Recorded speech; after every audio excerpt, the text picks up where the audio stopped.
Tātad, čau visiem! Un jā, es esmu pie loga, kur es nekvāršīju.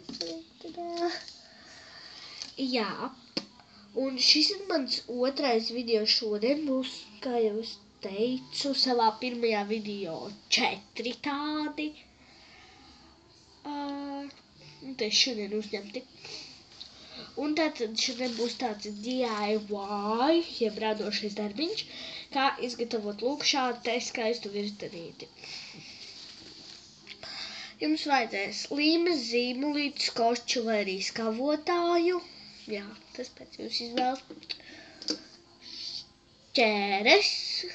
Manas ir šīs te šķēres. Tātad kāds rakstām piedarums, es neiesaku izmantot pildspalvu vai flomasteru vai kaut ko tam līdzīgi. Es iesaku izmantot parasto zīmolotu dažgumiju. Un lineāli, bet tas nav obligāti.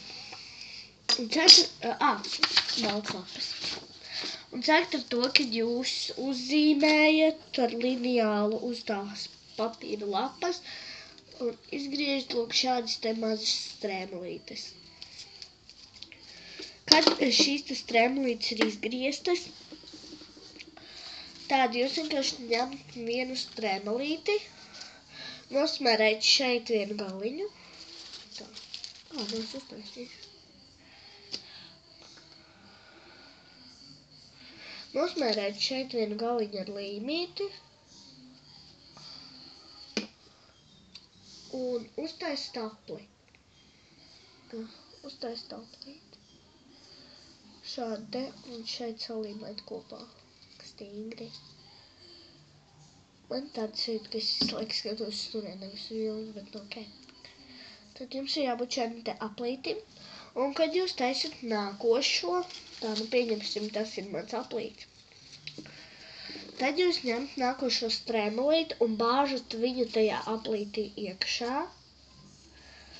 Atkal vienu maliņu, vienu pusīti tikai. Nē, nu var jau arī otru, bet es iesaku vienu.